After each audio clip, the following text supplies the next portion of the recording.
Welcome to Spotlight New England. I'm one of your hosts, Audrey McClelland. And I'm Ashley Erling. And, you know, let's be honest, January this time of year sometimes can feel a little... Say it. You know, like, what am I going to do? It's cold. It's true. It's like that weird month. I feel like our show today is going to help give you a little bit of just like joy Revival. for January. Revival. Joy for January. See, there you go. This is why you do what you do. I know. Thanks. Thanks. You're very tall today. I am really tall today. Oh, and should I go down a little bit? Yeah, all right, there that's we go. better. There we go. I'm so I short. thought, I was like, should I go up? Should you go down? Okay, that's better.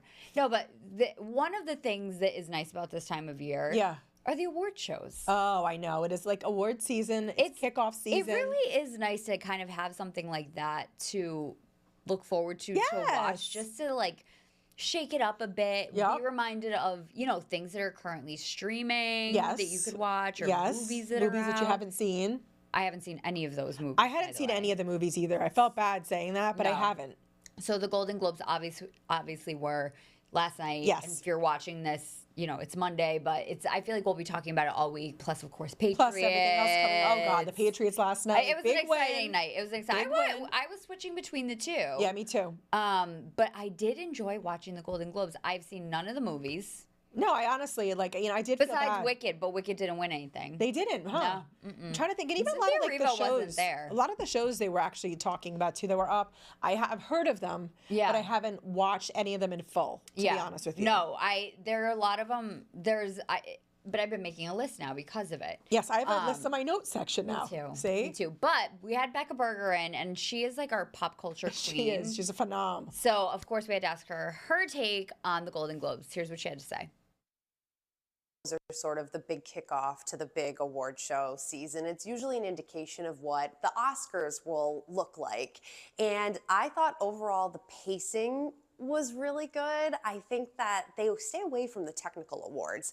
That's what the Oscars lack. They go right into the behind the scenes of it all. And while I know that that is very important, we want to see the actors, the actresses, the directors. And that's really what the Golden Globe sticks to, which I was happy to see that was followed through last night. I thought Nikki Glaser did a great job. She was confident. She commanded the room. Took the room a little bit of warming up at the beginning, I think. No surprise that one battle after another had a huge night. It reminded me that Paul Thomas Anderson, the director, is married to Maya Rudolph. I completely forgot about that. So that was a good reminder. I loved the reunions that we saw last night. I loved seeing Selena Gomez and Miley Cyrus, a little Disney, we used to date Nick Jonas reunion. I loved the ER reunion of George Clooney and Noah Wyle. The Pit had a huge night, which I was happy about. I love The Pit, and I'm a big Noah Wyle fan. There was a lot of surprises. Tiana Taylor winning for her role in one battle after another. Michelle Williams, who wasn't even there, won for her role in Dying for Sex.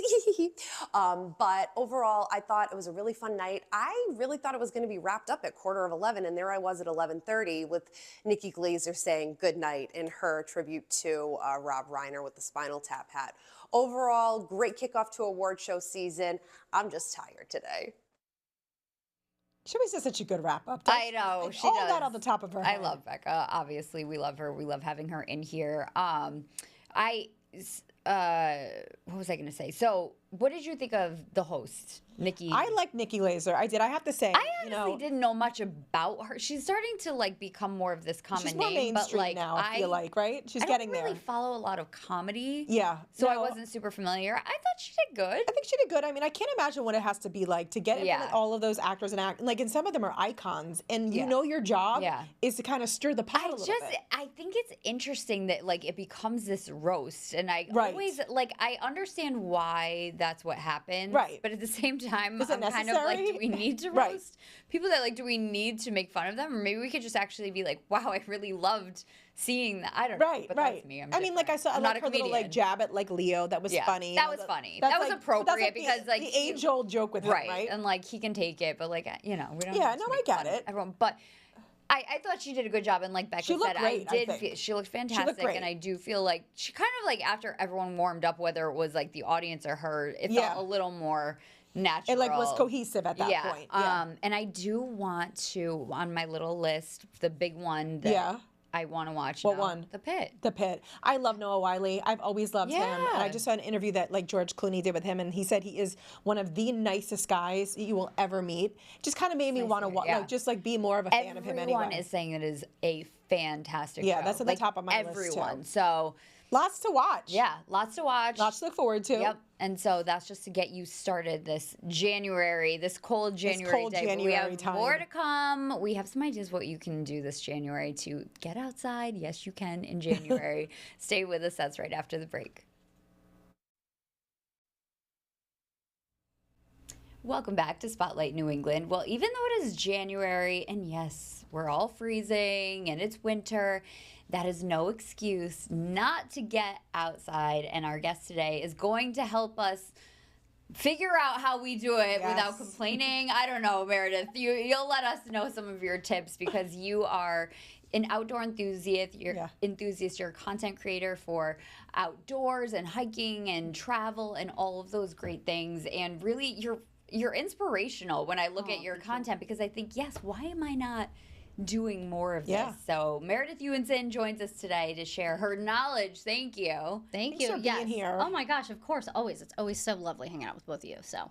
And we've gotten to walk together. Remember we did it. I know we were talking about that. I really liked that. I know I liked that segment. And it was really cool because it was at a time in my life too. It was in the spring when it was just starting to like warm up here in New England, and just gonna get outside and refresh. But like right now at this time in New England, like we didn't even have a word for it at the beginning of the show. We're like it's like a little black, it's a little gray. It is gray. And like last week was actually, I thought, a nice week because you felt very inspired because it was the new year. Yeah. And you were, you set your goals and all that stuff. And then this week you have to try to. You got to amp yourself up. You got to amp yourself up. And apparently this is the week of the year where most people quit their resolutions. Is this what it is? Makes sense. So here's what you're going to do. You're going to get outside instead. Yeah. Because I feel like living in New England, here in Rhode Island, we don't have the most snow, so we don't have a lot of skiing or snowshoeing. But there's still so many months where it's a little dark, it's a little cold.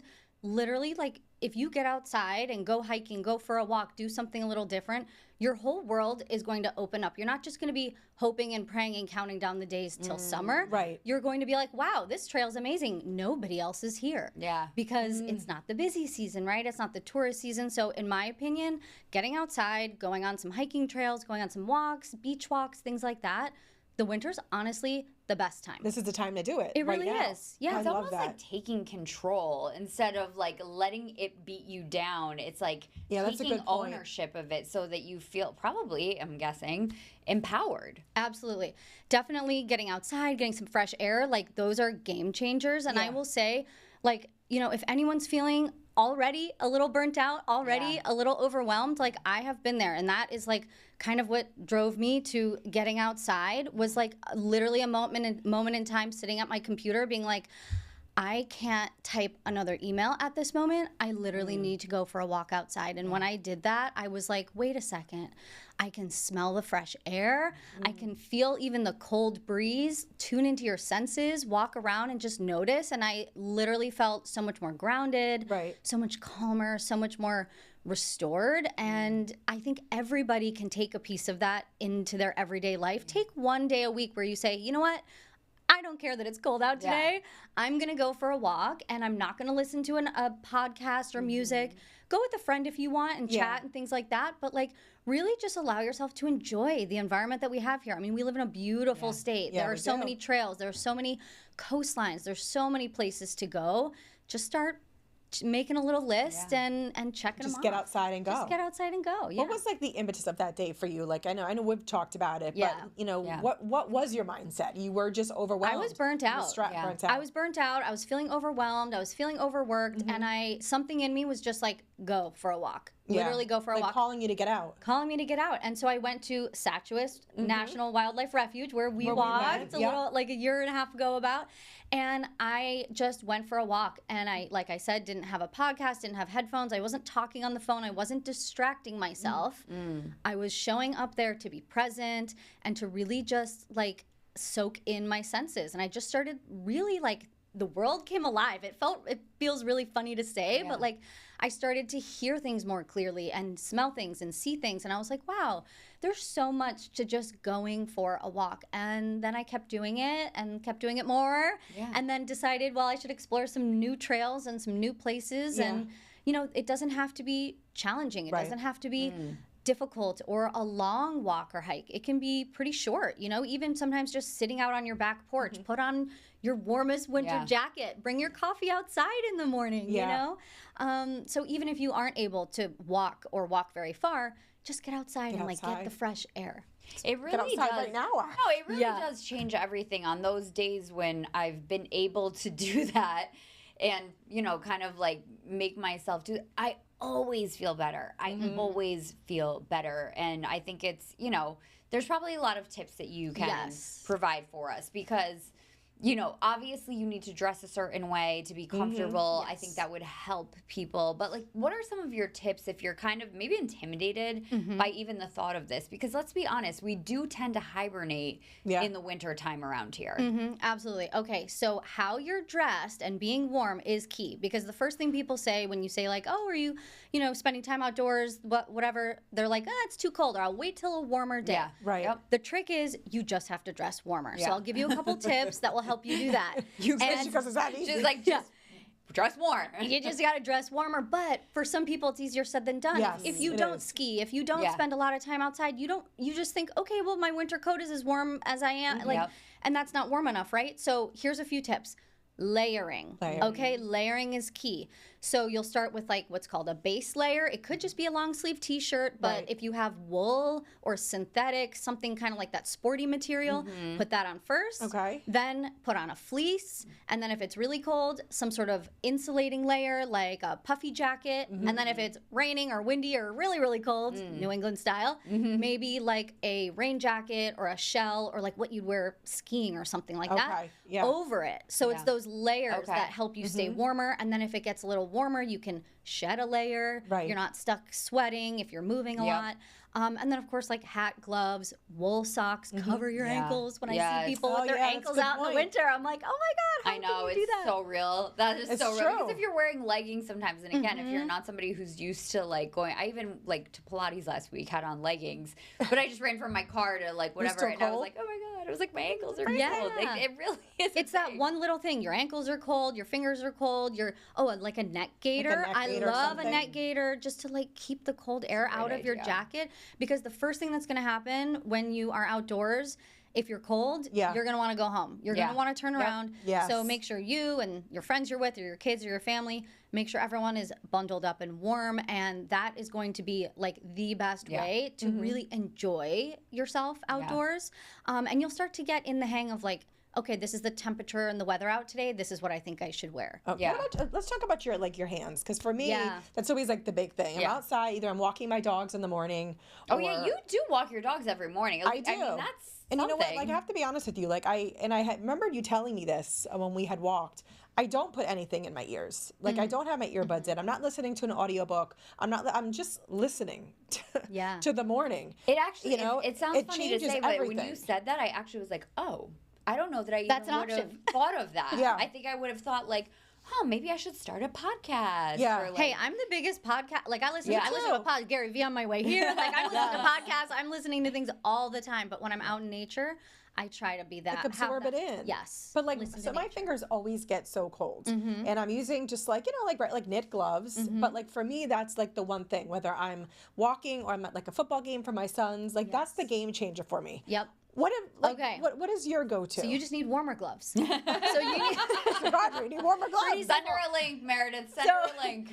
So gloves, if you have knit gloves, wind is still getting through there. So you need something like if you've seen like ski gloves like or a ski glove. mittens. Yeah, literally wear your ski gloves. Yeah. Another thing is hand warmers. They make people make rechargeable, I've like seen USB I actually rechargeable. just bought them recently. Did you? Hold in my hands. Yep. And they're even like fit to hold in your hands, so you can do that. There's obviously like the throwaway ones too, if it's just kind of an every once in a while thing, but investing a little bit in those rechargeable hand warmers will be also a great game idea. changer. Because again, it's like you have a hard time enjoying yourself and focusing. And when you're cold, no one wants to be cold. That's what it is. I don't want to be cold. Right. So if you're going out and you're, you've ditched the AirPods and you're just enjoying nature, honestly, I do think that some people might be a little like intimidated by that and just kind of being.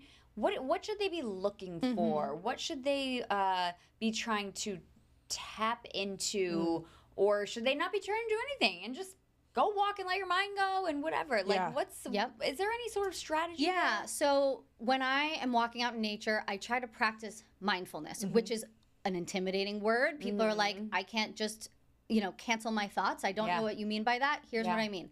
I like to use these 3 words: sight, sound, and smell. So as you're walking around, this is nothing woo-woo. You're literally just tuning into your senses.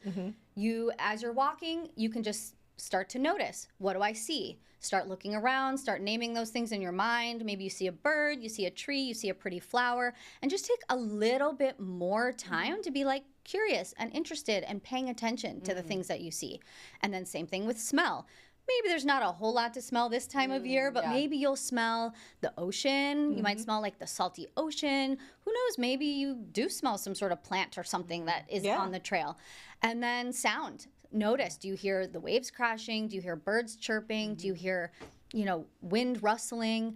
And just really tap into those sight, sound, smell as you're walking. And that's a great way to just really be present without feeling like you just need to be a silent monk and not know what you're supposed to be doing. Right. So that is a really great way to just be mindful, present, and just really ground your nervous system. How has this changed your life? Like, oh my gosh. What has it truly for you? Like, you could say this tangibly has changed for me in the last, X amount of time that I've been doing this.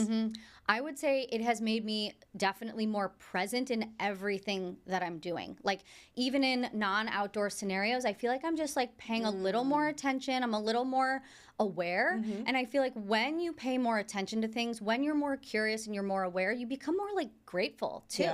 You kind of get that sense of gratitude, and especially if you're outside and it's a beautiful day, or even if it's a rainy, windy, cold New England day, anyone who's hardcore, I will challenge you on one of those days, bundle up, go outside, try these little practices, and just see, do you come back home with a smile on your face? Do you feel more grateful? Do you feel more grounded? So I would say gratitude is huge, being present in everyday moments, and then obviously reducing stress. Because you have the ability to then kind of recall those moments. Maybe you are at your computer and you're working and you don't have the opportunity to just go outside. Maybe take a couple breaths and remember that last walk you just did. And remember those beautiful, awesome things you just experienced. And how can you I don't know if your mind really knows the difference of if whether you're there actually or imagining it. Just feeling it.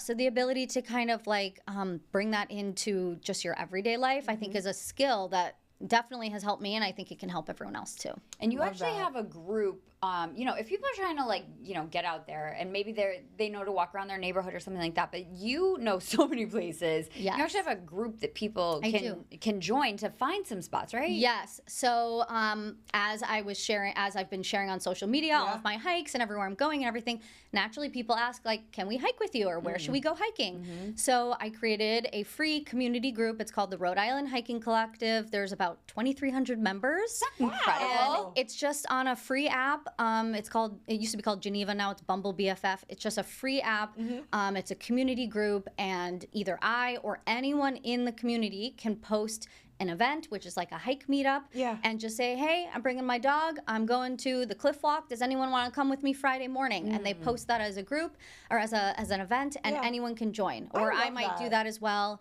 And it really just brings people together outside, and especially those who I know there's probably a lot listening who are I don't know where to go. Or I don't know if I feel comfortable going by myself. Alone, I get that a lot, for sure. I've been there as well. So this is a really great way to know that you're meeting up with like-minded people that are interested to connect with others outdoors and really just enjoy that time and don't feel like you have to go by yourself. And meet new friends. What a great thing to do. Oh, it's so fun. Great community. There's no question that if you do this, that you will feel better. It's just your life. You really have to get yourself to do it. If someone wants to go today, Yeah. Name like 2 places that are like great go-tos for anyone who just wants to get out. Okay, so one that I actually hadn't been to until this fall that I think is awesome for all ages, families, non-families, anyone, is Ninigret National Wildlife Refuge in Charlestown. It's a great nature trail. It's very easy to follow. There's no worried about like getting lost or taking the wrong path, because there are a lot of, trails in Rhode Island where it's like you can turn a million times and you're like, where am I? Yeah. It's really easy to follow. It's family friendly. It's a nice, for the most part, it's like a pretty flat path. And it's along the water, and it's also right next to 2 of the trolls. Yes, That's okay. right. So there's 2 of the trolls are in Ninigret Park. Yep. So even if you're, kid or kid at heart, go Right. visit Go those. visit They're them. so cool. They're so cool. I I've love seen them. those. They're really cool. Yeah. So you can make like, a little day of it, and especially if you have kids, I know they're totally a Love hit with the that. families. So Ninigret is a really good one.